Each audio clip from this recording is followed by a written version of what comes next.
अध्याय 36 राष्ट्रवादी विदेश नीति का विकास। स्वतंत्रता के तुरंत बाद बाहरी दुनिया के साथ भारत की तैयार बातचीत को सुविधाजनक बनाने वाले कारकों में से एक औपनिवेशिक शासन के तहत पहले से ही अच्छी तरह से स्थापित राजनयिक जुड़ाव था। स्वतंत्रता के समय भारत 51 अंतर्राष्ट्रीय संगठनों का सदस्य था और 600 विषम संधियों का हस्ताक्षर करता था।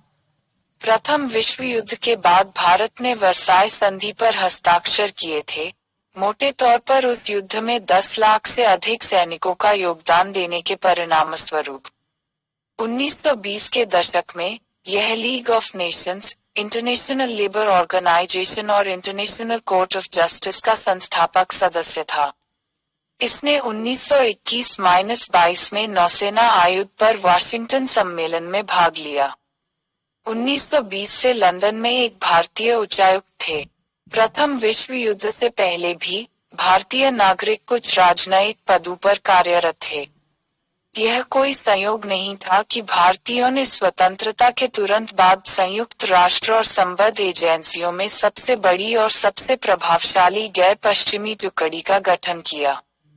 भारत की विदेश नीति का मूल ढांचा था 1947 से बहुत पहले संरचित राष्ट्रवादी बुद्धिजीवियों पर पश्चिमी प्रभाव का एक महत्वपूर्ण और अपरिहार्य नतीजा प्रमुख अंतर्राष्ट्रीय धाराओं और घटनाओं में बढ़ती रुचि और संपर्क था।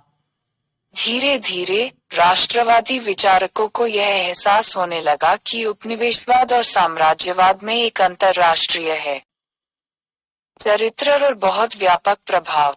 साम्राज्यवाद विरोधी राष्ट्रवादी विचारधारा के विकास और क्रिस्टलीकरण के साथ एक राष्ट्रवादी विदेश नीति परिप्रेक्ष्य का उदय हुआ।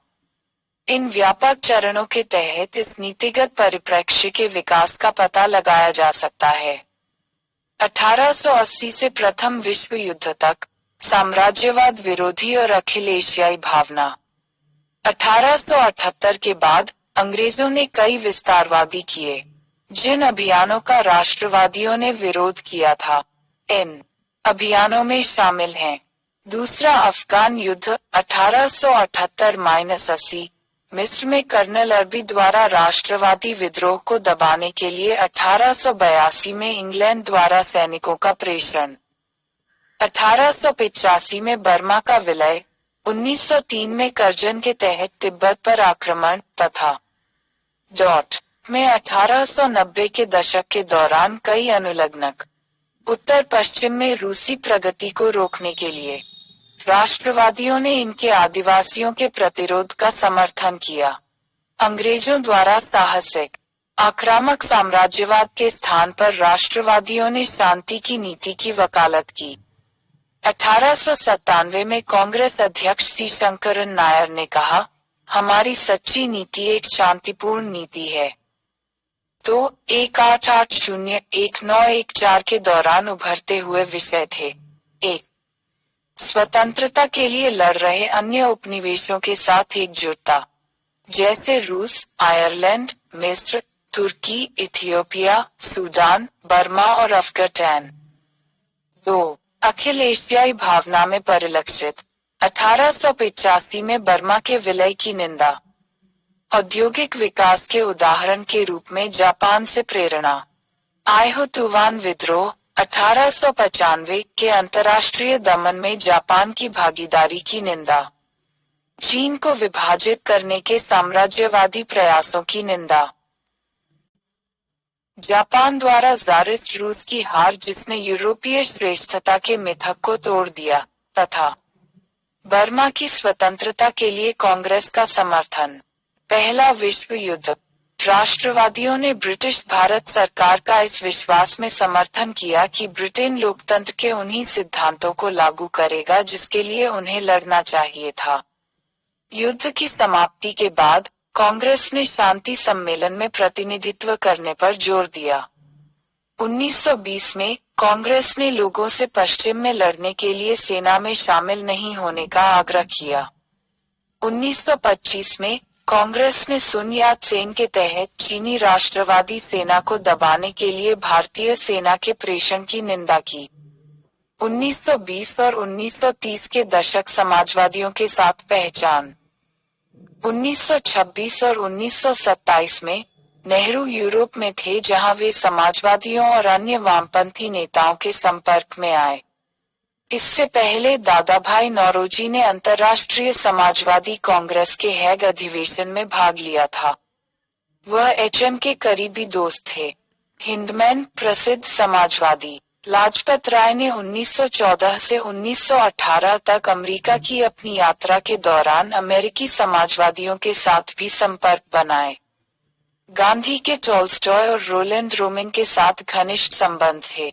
1927 में नेहरू ने भारतीय राष्ट्रीय कांग्रेस की ओर से ब्रसल्स में उत्पीड़ित राष्ट्रवादियों की कांग्रेस में भाग लिया। सम्मेलन का आयोजन राजनीतिक और आर्थिक साम्राज्यवाद से पीड़ित एशिया, अफ्रीका और लैटिन अमेरिका के राजनीतिक निर्वासितों और क्रांतिकारियों द्वारा किया गया था। नेहरू आइंस्टीन, मैडम सन ये सेन, रोलैंड रोमेन और जॉर्ज लैंसबरी के साथ मानद राष्ट्रपतियों में से एक थे। नेहरू ने अपने यूरोपीय अनुभव के दौरान अमेरिकी साम्राज्यवाद के अंतर्राष्ट्रीय चरित्र को समझा। नेहरू को लीग अगेंस्ट इंपीरियलिज्म की कार्यकारी परिषद के लिए भी नामित किया गया था। कांग्रेस ने अन्य लोगों के आंदोलनों के संपर्क में रहने के लिए एक विदेशी विभाग खोलने का भी फैसला किया। 1927 में नेहरू ने सोवियत का भी दौरा किया। संघ और शिशु समाजवादी राज्य की उपलब्धियों से बहुत प्रभावित हुए। उन्होंने रूस को साम्राज्यवाद के खिलाफ एक कवच के रूप में देखा। 1936 फासीवाद विरोधी के बाद 1930 के दशक में यूरोप में फासीवाद का उदय और इसके खिलाफ संघर्ष देखा गया। राष्ट्रवादियों ने साम्राज्यवाद और फासीवाद को पूंजीवाद के अंग के रूप में देखा। वे इथियोपिया, स्पेन, चीन और चेकोस्लोवाकिया में दुनिया के अन्य हिस्सों में फासीवाद के खिलाफ संघर्ष को समर्थन देते हैं। 1939 में त्रिपुरी अधिवेशन में कांग्रेस ने ब्रिटिश नीति से खुद को अलग कर लिया, जिसने यूरोप में फासीवाद का समर्थन किया। 1939 में चीन पर जापानी हमले की राष्ट्रवादियों ने निंदा की। कांग्रेस ने डॉक्टर अटल के नेतृत्व में एक चिकित्सा मिशन भी चीन भेजा। फिलिस्तीन के मुद्दे पर कांग्रेस ने फिलिस्तीनियों को समर्थन दिया। इसने यहूदियों के साथ सहानुभूति व्यक्त की, लेकिन आग्रह किया कि फिलिस्तीनियों को विस्थापित न किया जाए और इस मुद्दे को पश्चिमी हस्तक्षेप के बिना यहूदियों और अरबों के बीच सीधे व्यवहार से सुलझाया जाए। इसने फिलिस्तीन के विभाजन का भी विरोध किया।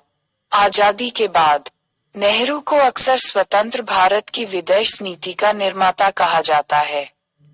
उन्होंने अन्य राष्ट्रों के साथ सीधे संपर्क रखने और विश्व शांति और स्वतंत्रता को बढ़ाने में उनके साथ सहयोग करने की आवश्यकता के महत्व को महसूस किया। उन्होंने एक स्वतंत्र राष्ट्र के रूप में एक पहचान बनाए रखने के महत्व को भी समझा और किसी अन्य राष्ट्र का उपग्रह नहीं बनना, चाहे वह कितना भी शक्तिशाली क्यों न हो। 4 दिसंबर 1947 को संविधान सभा को अपने संबोधन में नेहरू ने भारत की विदेश नीति की नींव रखी। किसी देश के विदेश मामलों के संचालन की कला यह पता लगाने में निहित है कि देश के लिए सबसे अधिक फायदेमंद क्या है। हम कर सकते हैं शांति और स्वतंत्रता के बारे में बात करें और जो हम कहते हैं उसका ईमानदारी से मतलब है। लेकिन अंतिम विश्लेषण में एक सरकार देश की भलाई के लिए काम करती है और कोई भी सरकार ऐसा कुछ भी करने की हिम्मत नहीं करती है जो कम या लंबे समय में स्पष्ट रूप से नुकसान के लिए हो। नेहरू के लिए मुख्य चुनौती एक ऐसी नीति विकसित करना था जो भारत को आधुनिक राज्यों के साथ विश्व स्तर पर प्रतिस्पर्धा करने में मदद कर सके, और उसके लिए उन्होंने महसूस किया कि देश के एक कठोर सामाजिक, आर्थिक और तकनीकी परिवर्तन की आवश्यकता है। उनका उद्देश्य किसी विशेष देश या देशों के समूह पर निर्भर हुए बिना भारत को विचार या नीति की स्वतंत्रता खोने की हद तक बदलना था। भारत को सभी राष्ट्रों के साथ शांतिपूर्ण संबंधों की आवश्यकता थी ताकि वह अपने विकासात्मक प्रयासों पर ध्यान केंद्रित कर सके, और अपनी स्वतंत्रता से समझौता किए बिना उस दिशा में आवश्यक सहायता प्राप्त करने के लिए पर्याप्त संबंध बना सके। इन परिस्थितियों में गुटनिरपेक्षता ही सही नीति प्रतीत होती थी। पंचशील और गुटनिरपेक्ष। पंचशील और गुटनिरपेक्षता भारत की नींव हैं। विदेश नीति। पंचशील। 29 अप्रैल 1954 को पंचशील या शांतिपूर्ण सह अस्तित्व के 5 सिद्धांतों को पहली बार औपचारिक रूप से चीन और भारत के तिब्बत क्षेत्र के बीच व्यापार और संभोग पर समझौते में प्रतिपादित किया गया था। इस समझौते की प्रस्तावना में कहा गया था कि दोनों सरकारों ने 5 सिद्धांतों के आधार पर समझौते में प्रवेश करने का संकल्प लिया था, अर्थात आय, एक दूसरे की क्षेत्रीय अखंडता के लिए परस्पर सम्मान और संप्रभुता, ई, पारस्परिक गैर आक्रामकता, ई, पारस्परिक गैर हस्तक्षेप, इव, समानता और पारस्परिक लाभ, वी, शांतिपूर्ण सह अस्तित्व। जून 1954 में जब चीनी प्रधानमंत्री झोउ एनलाई ने भारत का दौरा किया, तो उन्होंने और उनके भारतीय समकक्ष जवाहरलाल नेहरू ने एक संयुक्त बयान में दोनों देशों के बीच संबंधों के ढांचे के रूप में पंचशील के अपने दृष्टिकोण को विस्तृत किया, जिसके आधार पर अन्य देशों के साथ संबंध बनाए रखने चाहिए। दोनों नेताओं ने आशा व्यक्त की कि पंचशील शांति का एक ऐसा क्षेत्र बनाने में भी मदद करेगा जिसे परिस्थितियों की अनुमति के अनुसार बढ़ाया जा सकता है, जिससे युद्ध की संभावना कम हो सके और पूरी दुनिया में शांति के कारण को मजबूत किया जा सके। पंचशील पर ऐतिहासिक परिप्रेक्ष्य। शास्त्रीय भाषा में शील शब्द का अर्थ सिद्धांत नहीं बल्कि चरित्र होता है। यह शब्द इंडोनेशियाई शब्द के उपयोग से लिया गया है और इंडोनेशियाई लोग शील शब्द के बौद्ध उपयोग से प्रभावित हो सकते हैं। अधिकांश भारतीय सोचते हैं कि पंचशील दुनिया के लिए जवाहरलाल नेहरू का बहुमूल्य योगदान था, क्योंकि इसने पहली बार दुनिया का ध्यान आकर्षित किया जब उन्होंने और झोउ एनलाई ने 18 जून 1954 को दिल्ली में एक संयुक्त बयान जारी किया। वास्तव में इन सिद्धांतों को तैयार करने का श्रेय जाना चाहिए। झोउ 31 दिसंबर 1953 को तिब्बती व्यापार वार्ता में भारतीय प्रतिनिधिमंडल का स्वागत करते हुए उन्होंने उन्हें विदेशों के साथ चीन के संबंधों को नियंत्रित करने वाले 5 सिद्धांत के रूप में प्रतिपादित किया। टी.एन. कौल विदेश मंत्रालय में संयुक्त सचिव हैं। उस समय यह दिल्ली में एशियाई मामलों के महानिदेशक प्रभावित हुए और उन्होंने नेहरू को इन सिद्धांतों की सराहना और महत्व से अवगत कराया, जिनके साथ उनका घनिष्ठ संबंध था। नेहरू सहमत हो गए और कौल ने समझौते के अपने मसौदा पाठ की शुरुआत में ही उनका उल्लेख करने की पहल की। वह जनवरी 1954 में था। हालांकि चीनी विदेश कार्यालय की प्रतिक्रिया नकारात्मक थी। उस समय झोउ चीन में नहीं था। जब झोउ पेकिंग लौट आया, तो उसने समझौता करने के लिए अपनी मूल प्रतिभा के साथ एक माध्यम से मीडिया पाया। उन्होंने सुझाव दिया कि 5 सिद्धांतों को मुख्य पाठ में प्रमुखता से शामिल नहीं किया जा सकता है, लेकिन प्रस्तावना में प्रकट हो सकता है। भारत ने समझौता स्वीकार कर लिया, लेकिन 2 महीने बाद जब झोउ ने दिल्ली का दौरा किया, तो नेहरू और कौल ने 18 जून 1954 को जारी संयुक्त बयान में इन सिद्धांतों पर जोर दिया। चीन के संकोची फॉर्मुलेशन ने भारतीय प्रायोजन के कारण दुनिया भर में ध्यान आकर्षित किया। झोउ ने सिद्धांतों को प्रतिपादित किया, लेकिन कौल ने उन्हें अपनाया और नेहरू ने उनका प्रचार किया। नाम में नेहरू का बहुत सम्मान था और जल्द ही बर्मा और इंडोनेशिया जैसे अन्य एशियाई देशों ने भी इसका अनुसरण किया। नेहरू और झोउ ऐसे नेता थे जिन्होंने भारत और चीन के बीच घनिष्ठ संबंध बनाने और पंचशील के माध्यम से एक बेहतर विश्व व्यवस्था की शुरुआत करने के लिए कड़ी मेहनत की। हालांकि उनके प्रयासों को आत्म चाहने वाले या प्रतिशोधी सहयोगियों की चाल से कमजोर और पूर्ववत किया गया था और वे मोहभंग पुरुषों की मृत्यु हो गई थी।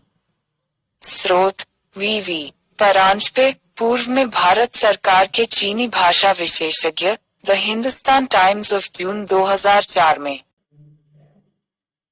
विदेश मंत्रालय के दस्तावेजों के अनुसार पंचशील को अंतर्राष्ट्रीय शांति और सहयोग के 10 सिद्धांतों में शामिल किया गया था, जिसे 29 अफ्रो एशियाई देशों के अप्रैल 1955 बॉन्डुंग सम्मेलन द्वारा जारी घोषणा में आगे रखा गया था। पंचशील की सार्वभौमिक प्रासंगिकता पर जोर दिया गया था जब भारत, यूगोस्लाविया और स्वीडन द्वारा प्रस्तुत शांतिपूर्ण सह अस्तित्व पर एक प्रस्ताव में इसके सिद्धांतों को शामिल किया गया था और सर्वसम्मति से 11 दिसंबर 1957 को संयुक्त राष्ट्र महासभा द्वारा अपनाया गया था और 1961 में बेलग्रेड में गुटनिरपेक्ष राष्ट्रों के सम्मेलन ने पंचशील को गुटनिरपेक्ष आंदोलन के केंद्र में मूल सिद्धांतों के रूप में स्वीकार किया। गैर संरेखन। स्वतंत्रता के बाद भारत ने जिस वैश्विक वातावरण का सामना किया, वह द्वितीय विश्व युद्ध से पहले मौजूद वातावरण से बहुत अलग था। युद्ध से पहले विश्व मंच पर प्रमुख खिलाड़ी अर्थात यूनाइटेड किंगडम, फ्रांस, जर्मनी और जापान दब गए, उनके विशाल साम्राज्य सिकुड़ गए या तेजी से सिकुड़ गए। संयुक्त राज्य अमेरिका, जिसने एक अलगाववादी नीति का पालन किया था, सक्रिय अंतर्राष्ट्रीय भागीदारी से अलग रहते हुए नाटकीय रूप से सक्रिय हो गया। सोवियत संघ ने पूर्वी यूरोप में अभूतपूर्व प्रभाव हासिल कर लिया था।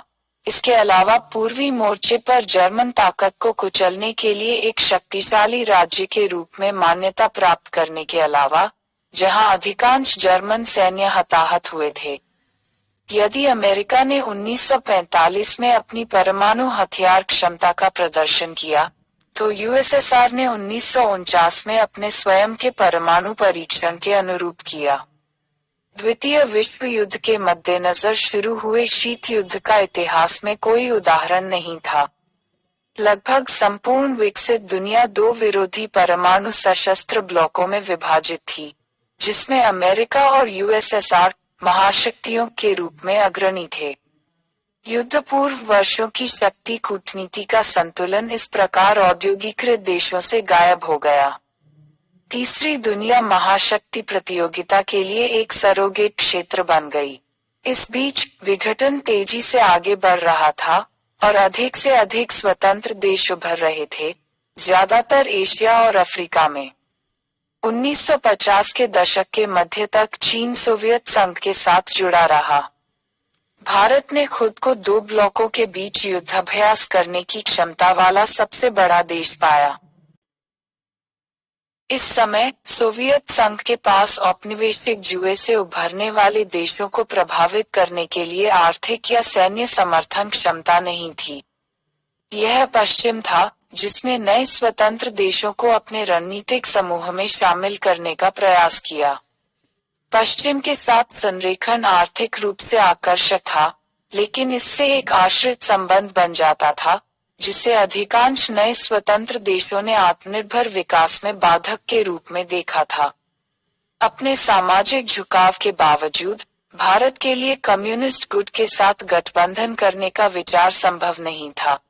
यह समाज और अर्थव्यवस्था के चीनी प्रकार के पुनर्गठन की कल्पना नहीं कर सकता था। मूल रूप से एक उदार लोकतांत्रिक राजनीतिक दृष्टि से जुड़ा हुआ था। इसलिए राजनीतिक गुटनिरपेक्षता विवेकपूर्ण होने के साथ साथ व्यवहारिक भी थी।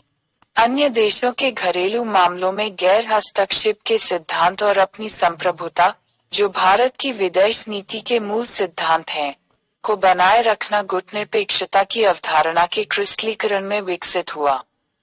गुटनिरपेक्ष शब्द को बॉन्डुंग के बाद के सम्मेलन 1955 में प्रचलन मिला। गुटनिरपेक्षता का तात्पर्य है गुटनिरपेक्षता के 5 मानदंड। पहले गुटनिरपेक्ष सम्मेलन की तैयारी समिति ने गुटनिरपेक्षता के निम्नलिखित 5 मानदंड निर्धारित किए।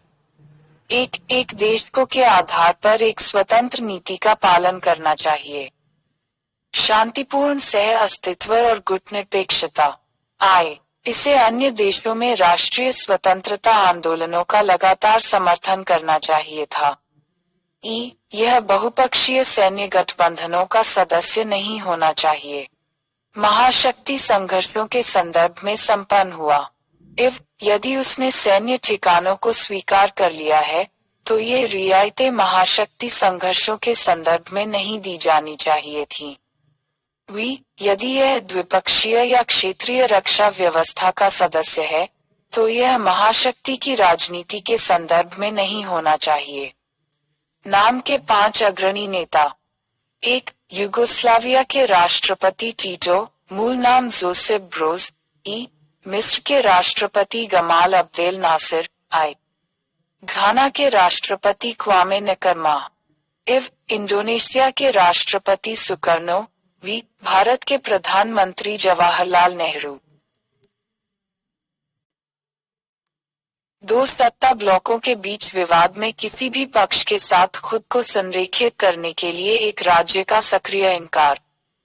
गुटनिरपेक्ष शक्तियों के सम्मेलन में 1961 में बेलग्रेड में आयोजित पहला गुटनिरपेक्ष आंदोलन या नाम शिखर सम्मेलन और 36 भूमध्य और एफ्रो एशियाई शक्तियों ने भाग लिया।